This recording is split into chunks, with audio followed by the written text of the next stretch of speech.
Olá pessoal, tudo bem? Meu nome é Rafael e hoje eu vou falar um pouco sobre um livro muito interessante aí que eu li, que é o Fuga no Campo 14, do jornalista Blaine Harden.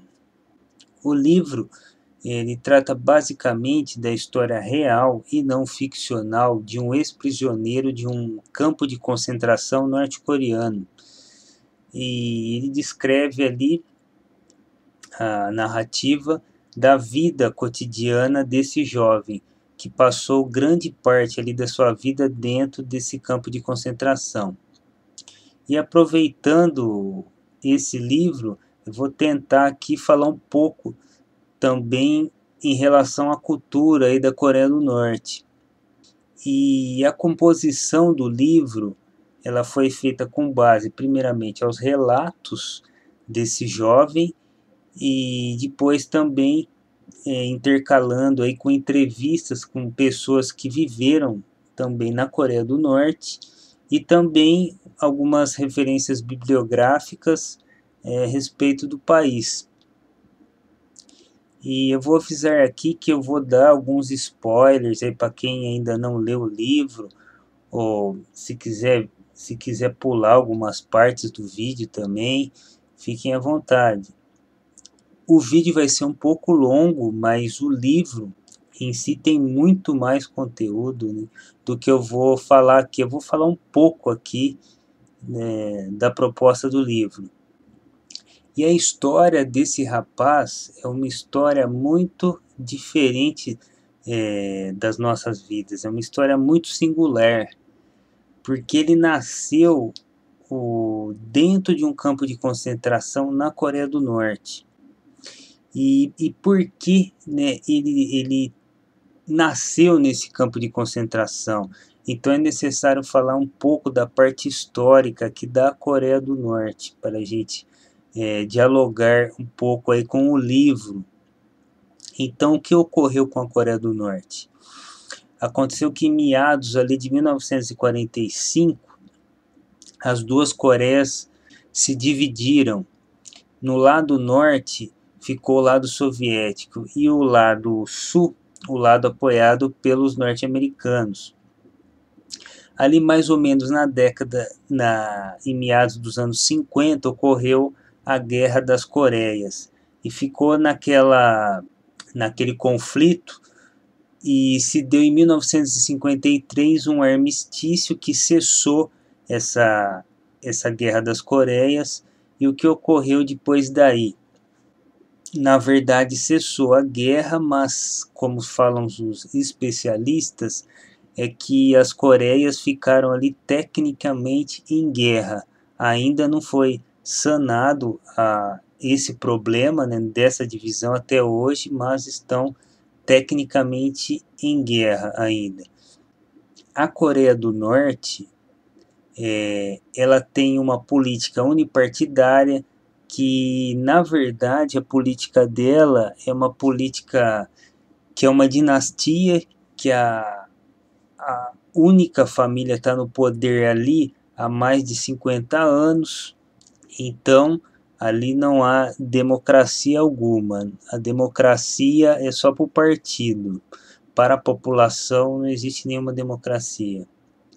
E aqui, como descrito no livro, fala um pouco dessas camadas sociais que constituem ali a Coreia do Norte, a população, né, da Coreia do Norte.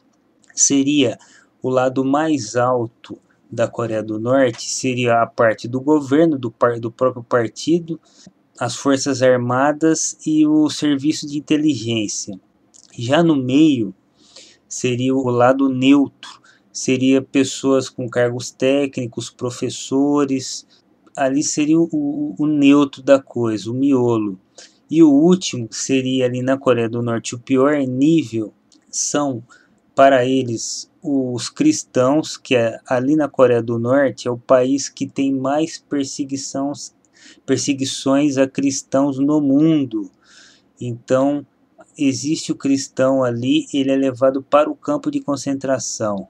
Então ele tentar ali exercer sua fé, ter essa escolha, na fé cristã, um problema na Coreia do Norte.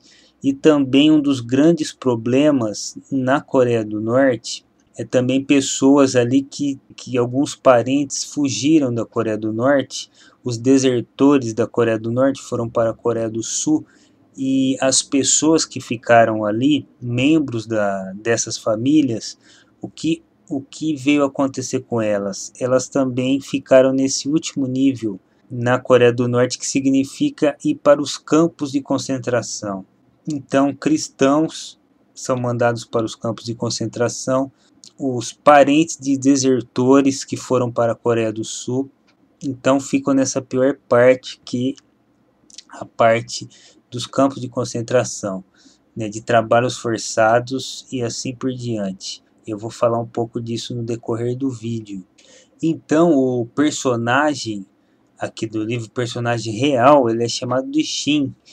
Então, e ele está nesse último grupo dessa camada social, no nível mais baixo, porque um tio dele ele foi desertor da Coreia do Norte, então um tio dele acabou indo para o sul.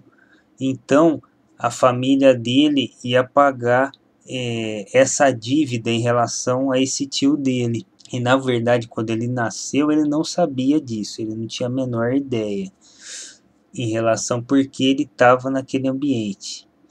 E ele não conhecia outro ambiente, é esse o problema. Ele nasceu lá e se acostumou de alguma forma a morar no campo de concentração. E eu vou falar também um pouco dele, do Shin, do personagem, intercalando também um pouco com a história da Coreia do Norte. Então ele cresceu lá dentro desse campo de concentração. Ele não conhecia o exterior do campo de concentração.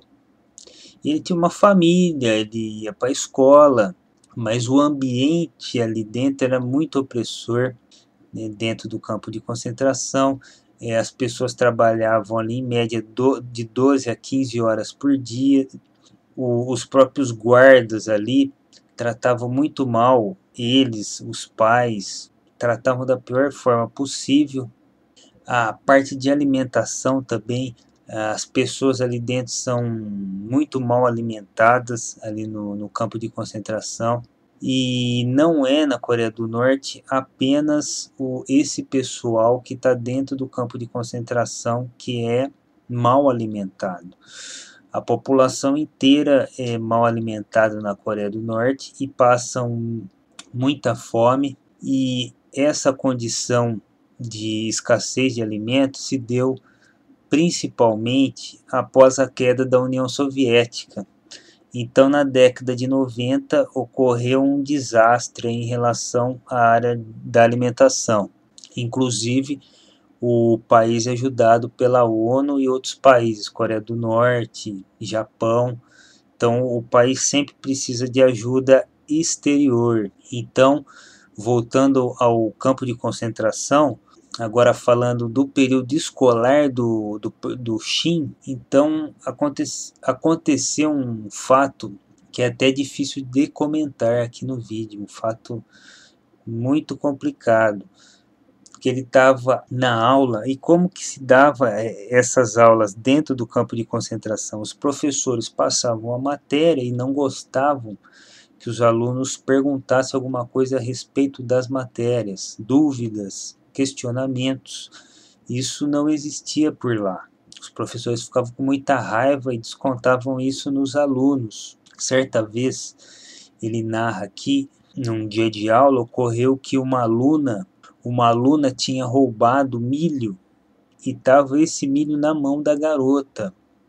E dentro do campo de concentração, se roubar alguma coisa é pena de morte, é fuzilamento. Lá no campo de concentração tem 10 mandamentos, e um dos mandamentos é esse do roubo. Se roubar alguma coisa, a pessoa é morta. Se, por exemplo, a pessoa tentar fugir do campo de concentração, ela é morta também com fuzilamento. Se por acaso a pessoa souber que outra pessoa está querendo sair do campo de concentração, fugir do campo de concentração e não delatar essa pessoa, ela também é fuzilada. Então a regra é clara, é cessar a liberdade e oprimir de qualquer maneira. Então, voltando à história dessa garota, ocorreu que ela roubou o milho e estava com o milho na mão. E o que aconteceu? O professor mandou ela ir na frente da sala de aula, mandou ela ajoelhar e começou a bater com uma grande régua na cabeça dela. E na própria sala de aula, ali mesmo começou a escorrer sangue da cabeça dela, e ele continuou batendo na cabeça dessa garota. E o Shin, né, o personagem aqui dentro da sala, ele vai narrando essa história real. E o que veio acontecer no mesmo dia, no período da noite, ele veio a saber do falecimento dessa aluna. Então, o nível de tratamento dentro desses campos de concentração na Coreia do Norte eram desse nível, e o próprio ambiente ali do campo de concentração, ele não exalava nenhum sentimento entre as pessoas. Não tinha afetividade nenhuma uma pessoa pela outra, inclusive a mãe do garoto, do Shin.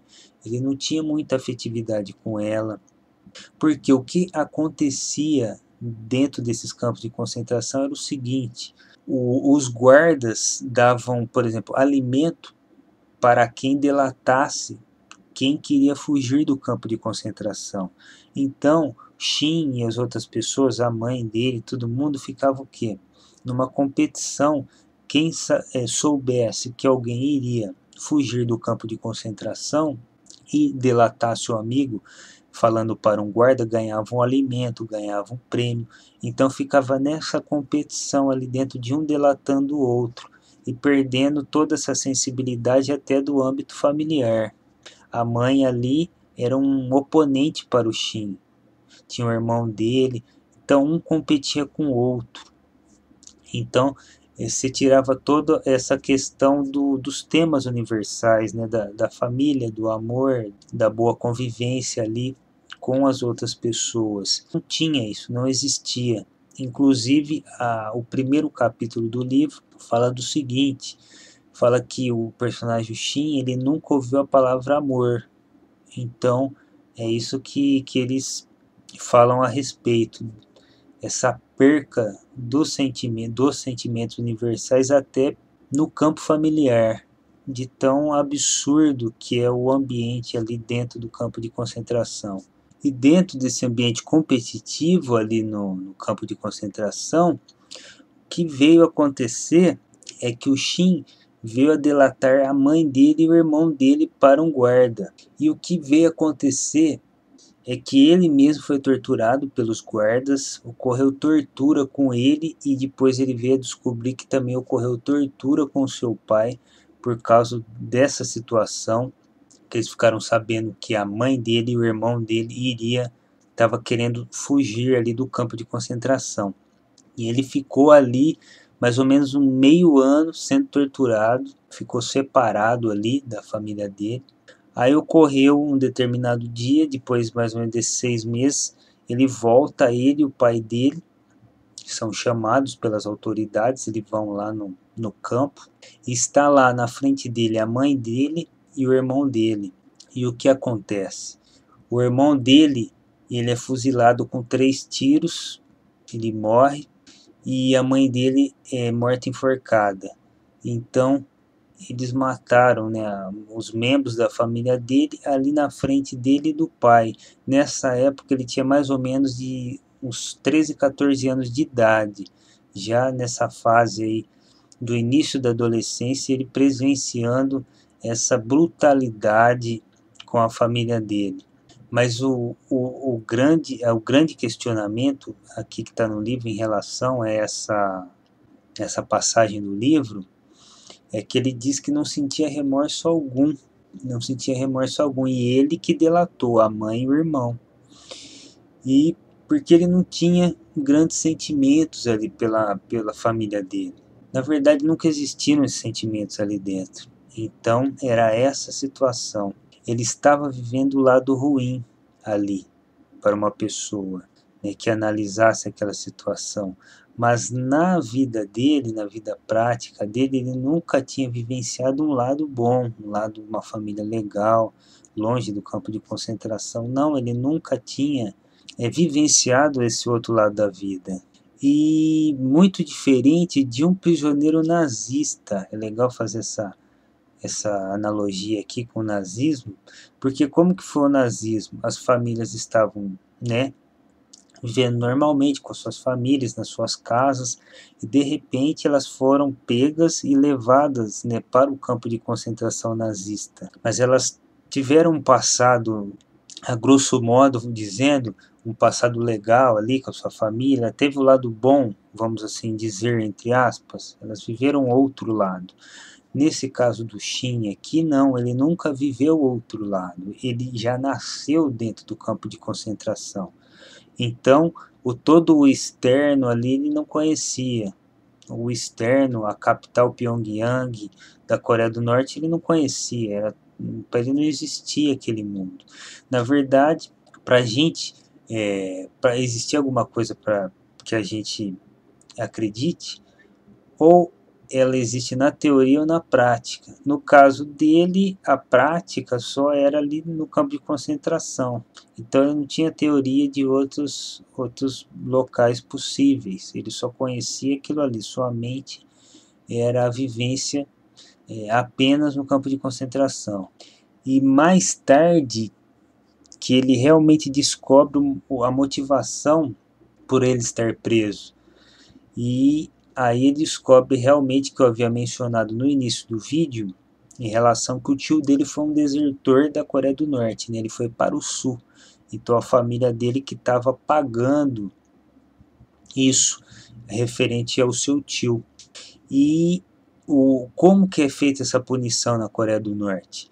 Essa punição é feita da seguinte forma: se no caso um familiar ele vai para a Coreia do Sul, ele foge da Coreia do Norte, é pago isso por mais 3 gerações.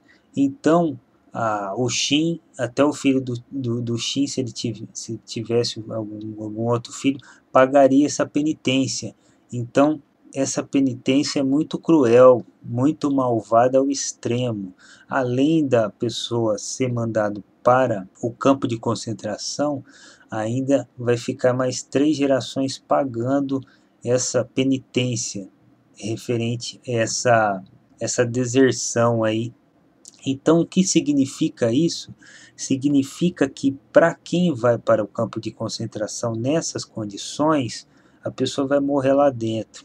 Ela não vai mais sair, ela vai ficar alguns tempos ali, vai sair. Não, ela vai permanecer no campo de concentração norte-coreano até a morte. É esse o grande desastre, né? O grande problema ali. Então ele vai crescendo dentro desse pesadelo, nessas condições, e não conhecendo o exterior. Então ele só conhecia ali a realidade do campo de concentração. E Shin, e ali dentro, o que acontece? Ele acaba a escola, depois ele começa realmente a trabalhar, pegar no pesado ali mesmo, né? Um trabalho árduo, um trabalho de muitas horas diárias. E ali dentro tinha, né, algumas áreas ali de atuação, eu diria.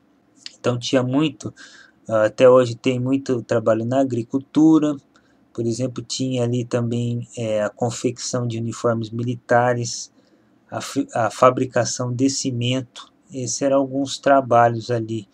Num dado momento ali da vida do Shin, ele começa a trabalhar na fábrica de confecção de uniforme militar, de uniformes militares, e que é uma grande área ali dentro, né, porque a Coreia do Norte, eles investem massivamente ali no âmbito militar. Então, aí a função dele nessa fábrica de confecção de uniformes militares era de consertar as máquinas de costuras ali que eventualmente ocorreria ali algum defeito nessas máquinas. E aconteceu num determinado dia que ele estava levando uma máquina para fazer a manutenção e deixou essa máquina cair no chão. Aí surgiu um grande problema ali com ele, um grande problemão. O que aconteceu? Ele foi levado para uma sala e iria ser punido. Iria ser punido porque ele deixou por um descuido, deixou a máquina de costura cair no chão. E qual foi a punição dele? A punição dele foi o seguinte: ele mandou ele colocar a mão na mesa e foi amputado a região superior acho que do seu dedo indicador, se não me engano. A parte de cima foi amputada. Então, por causa de nada, praticamente nada, a punição deles foi amputar uma parte do dedo. E ele continuou trabalhando lá, não tinha outra escolha, era obrigado a trabalhar lá. Ele continuou trabalhando. Num dado momento, ele veio a conhecer um rapaz novo que chegou lá chamado Park. O que aconteceu é que o Park ele já tinha conhecimento, já tinha uma vivência muito maior do que a do Shin e conheceu outros países, inclusive ali a China, né, acima da Coreia do Norte, a Coreia do Sul. Ele conheceu outros países, aí ele começou a dialogar com o Shin referente a esses países, referente à cultura desses países, o que tinha nesses países, e falou muito referente à comida.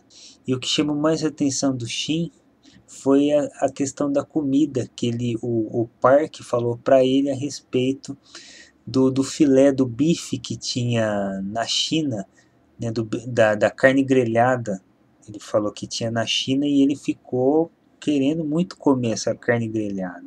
Tudo que ele falou, a questão da alimentação, que foi fundamental para chamar a atenção do Shin. E no decorrer desse tempo, o Shin começou a querer fugir do parque. Depois que ele falou do bife chinês, da carne grelhada, e começou aí a dialogar com o parque. Ele queria fugir do campo de concentração. E eles finalmente conseguiram fugir do campo. Na verdade, apenas o Shin. O Parker não conseguiu fugir do campo. Ele morreu, não conseguiu fugir. E o Shin conseguiu. E agora eu vou falar um pouquinho mais sobre a Coreia do Norte, depois eu retorno à história do Shin. Falar um pouquinho mais sobre a cultura e falar sobre a ideologia política partidária que a Coreia do Norte segue. Então, a Coreia do Norte, ela veio dentro desse viés aí da União Soviética, né, dentro do comunismo aí, e dentro das suas práticas ali, eles seguiam a ideologia Juche, que ela tem ali um mote de autossuficiência, que seria uma substituição ao marxismo-leninismo que ocorreu ali na Rússia, enfim. E o Juche tem algumas características ali na Coreia do Norte. Ela tem ali, por exemplo, a defesa da independência econômica e política, né, com relação aos países estrangeiros. Então, essa independência é impossível, na verdade. Na prática, ela não consegue se estruturar. Na época, a Coreia do Norte ela era muito mais forte antes de cair a União Soviética. Então, nessa época, no início, nessa transição da Coreia do Norte, antes de cair a União Soviética, ela tinha um grande auxílio de matéria-prima, de subsídios. Ela era protegida pela União Soviética. Após a queda, veio a ruína. Então, essa defesa de independência econômica aí é uma falácia, na verdade. Ela não funciona na prática. O país sozinho ali, procurando sua independência econômica, é impossível. Você tem aqui a coletivização também da agricultura e da indústria. Você tem o quê? O que eles fizeram lá? Estatização dos meios de produção, de quase todos os meios de produção, que na verdade a realidade prática é que é impossível estatizar toda a economia, porque a economia privada é inerente ao ser humano. Você sempre, por exemplo, uma pessoa tem um objeto que você queira, você pode dar pela uma remuneração, uma troca dessa mercadoria e fazer esse comércio aí entre ambos sem precisar da mediação do Estado, por exemplo. Na verdade, quanto mais Estado, quanto mais interferência estatal, pior para a economia. E também ela descreve aqui a entrada, por exemplo, de produtos chineses privados à Coreia do Norte. Então a China é uma superpotência que ela é hoje. Então é impossível não estar entrando o mercado privado lá dentro. Então vai entrando produtos que nem ele menciona a China aqui, por exemplo, rádios de $3, eles falam, vai entrando esses rádios lá, elas vão escutando, vão vendo também, vão começando a ter a percepção de outras culturas, de outras movimentações sociais, e lá dentro é proibido escutar esses rádios, na Coreia do Norte não pode. Então, é inerente aí o mercado privado, estatizou a economia e a indústria, é impossível de ser sustentável essa economia. Você tem lá dentro também o culto da personalidade, que é uma marca muito forte na Coreia do Norte, que eles fazem isso, uma coisa muito forte, né? Na verdade é uma lavagem cerebral na cabeça da população, e o que acontece lá dentro é que lá dentro tem, por exemplo, várias estátuas, né, dos seus líderes, né, o fundador da Coreia do Norte, o Kim Il-sung, tem várias estátuas deles espalhadas pelo país, do Kim Jong-il também, o seu filho. Então ali dentro tem, cotidianamente, tem várias passeatas com o exército, o culto ao exército que o país tem, as forças armadas, tem dentro de estádios também, tem vários teatros que eles fazem cultuando o Estado, cultuando o exército poderoso aí, entre aspas, que a Coreia do Norte tem. Então, eles fazem todo o discurso que eles têm, um discurso público ali de cultura, na sociedade, é o culto da personalidade dos seus líderes, do partido da Coreia do Norte. Então é um culto a essas imagens a qualquer preço. Tem também a ideologia o Shongun, que aqui, novamente voltando, que o aspecto militar é o mais importante da política. Então eles investem nessa área militar com muita força. Na Coreia do Norte eles estimam mais ou menos de 1 milhão de soldados aí prontos para qualquer tipo de eventual guerra ou coisa do tipo. Então eles investem fortemente nessa área militar, enquanto a população passa fome. Então é o ideário aí da Coreia do Norte. Tentar o que eles tentam e estão sempre fazendo é o que? Tentando intimidar o exterior, os países do exterior, com o que? Com a sua força militar, com testes nucleares, que também eles sempre fazem, para que eles tentam intimidar o exterior, os outros países, para que? Para esses países ajudarem eles. Então eles ficam nessa intimidação militar para os outros países ajudarem eles. A Coreia do Sul ajuda com fertilizante, com alimentação. Você tem os Estados Unidos que ajuda também, o Japão, alimentação. Então eles ficam gritando lá dentro, intimidando o exterior para trazer benefícios para a população.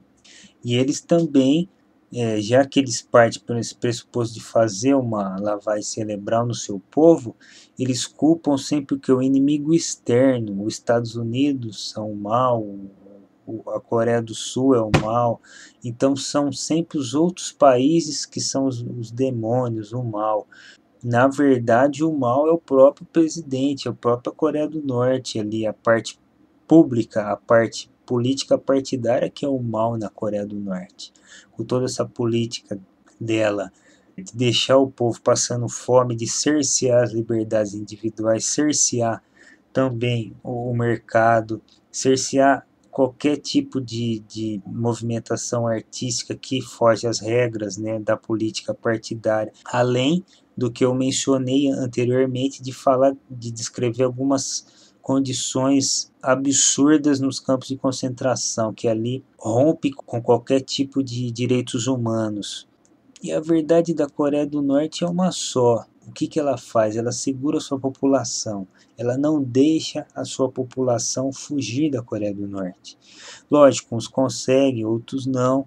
No caso do Shin, ele foi o único, hoje em dia, a única pessoa que conseguiu fugir do campo de concentração. Ele foi o único que se tem notícia.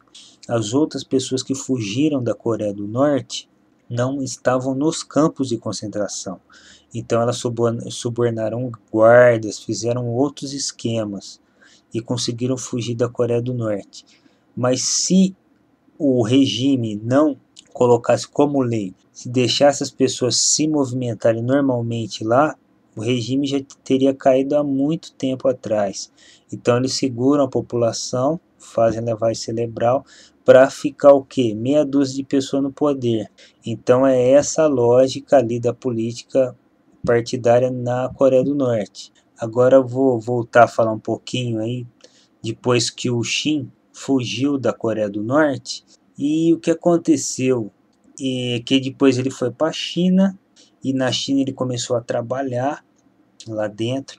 Depois ele veio a encontrar, numa coincidência, um jornalista norte-americano que estava na China, e ele começou a dialogar com ele. Ele foi para a embaixada ali da Coreia do Sul, o Shin, ele ficou um pouco lá. Depois eles foram para a Coreia do Sul, e depois o Shin começa aí a dar algumas palestras, começa timidamente a dar algumas palestras. Ele tenta uma adaptação aí na China, né, anteriormente, e agora na Coreia do Sul, com muita dificuldade, porque é uma cultura nova, uma cultura da competição também. Não é um paraíso perfeito a Coreia do Sul.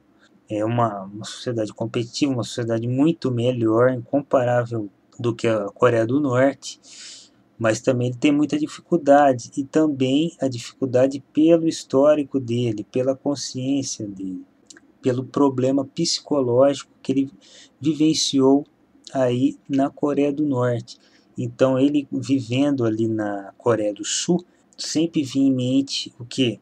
Cenas ali referente aos maus tratos no campo de concentração, ao fuzilamento, né, da família dele no campo de concentração. Então esses flashes aí estavam perseguindo ele. Esse tipo de fato não se apaga da memória da noite para o dia, e acredito que não se apagará diante de uma vida toda o que aconteceu com ele. E ele ficou no campo de concentração uns 20 anos ali dentro, sofrendo. Não foi alguns dias, alguns meses, 2 décadas em média, que ele ficou no campo de concentração. E depois ele foi para os Estados Unidos também, entrou dentro de uma instituição também que dialogava com esse tema, com a Coreia do Norte, para combater aí esses campos de concentração na Coreia do Norte, que infelizmente a grande maioria das pessoas não tem o conhecimento nem que existam esses campos de concentração. E ele foi ali melhorando suas palestras, enfim, hoje vive nos Estados Unidos e está ali também se recuperando, né, desse grande abalo psicológico, subjetivo psicológico, que é muito difícil, né, de se lidar com esse problema, mas ele aos poucos aí está se recuperando. E essa foi basicamente, aqui eu fiz pequenos recortes aí do livro. O livro tem muito mais apresentado do que eu falei aqui, e um pouco também da cultura da Coreia do Norte.